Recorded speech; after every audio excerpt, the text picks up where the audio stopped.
Hey everyone, today we're going to try to cover a little more Elvin Jones. We're going to do a whole bunch of Elvin stuff on jazzdrummersresource.com, but today we're just going to cover something real short and sweet.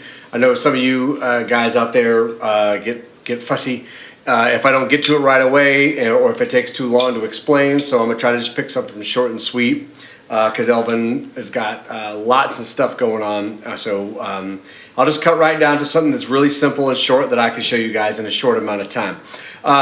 Something I hear a lot of people get incorrect when they're trying to play a certain phrase that Elvin plays. It's this phrase right here.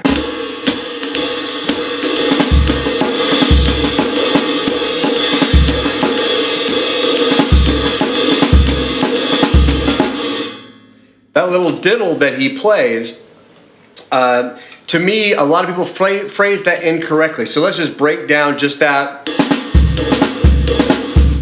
and what exactly is going on there.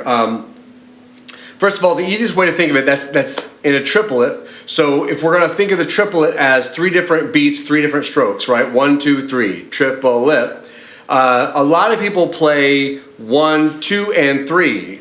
So again, if we're going to think of triplet as just three beats, and then any 16th notes in between it, we're going to think of as an and. I hear too many people play 1, 2, and 3, 1, 2, and 3.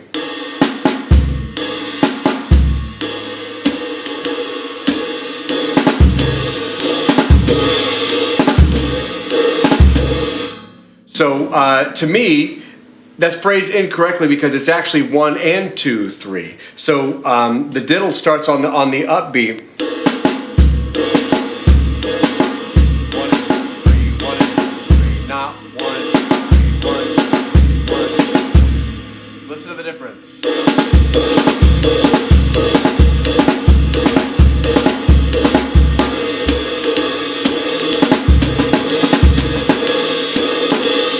There's a couple other things. First of all, I mean, if you had to write it out, that's how you would write it out, 1 and 2, 3. But really, where I think that phrase comes from is if you listen to Elvin play a lot of slow tempos, you'll hear him play that, and at a slow tempo, it's magnified, right? And when he plays it slowly, it sounds actually just like a double time phrase. So it's like...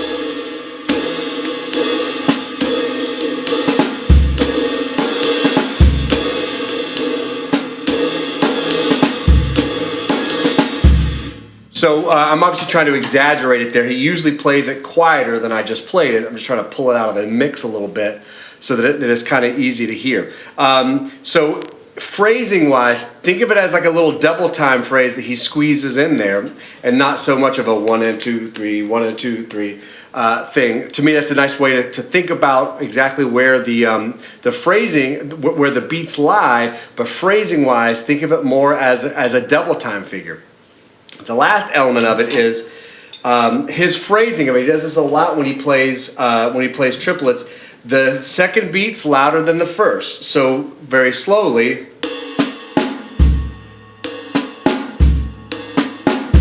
And again, I'm exaggerating that, but that first note should sound a little bit like a pickup, and the second note is the principal note. One of the ways he achieves that is he kind of has this little wrist turn that he does. My wrist turn doesn't quite look the way his does, so check out a bunch of videos of Elvin playing and you'll see it.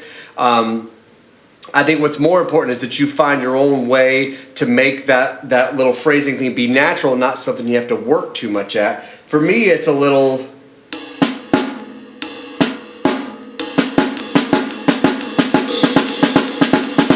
There's a little loop there where the first stroke is up. I'm kind of in more a position where this angle of the stick isn't anywhere near flat to the drum, and then I drop my hand down to get a little more power.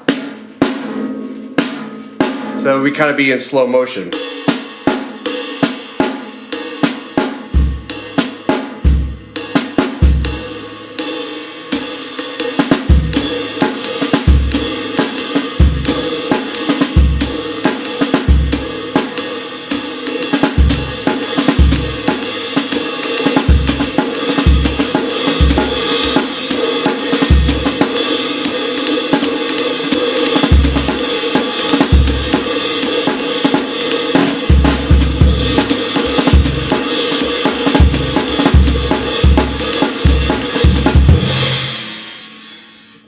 So check out that little turn that he does. Again, try to find some slow recordings of Elvin. It's easy to hear him do that, but as you can see, he can do it at a variety of different tempos. But that phrasing to me is crucial. You phrase it correctly, swings like crazy. Phrase it incorrectly, you sound like a marching band. So be real careful about that phrasing, and good luck. To me, it's a pretty easy one to dial in and add into your triplet repertoire. Okay, see you on the next one.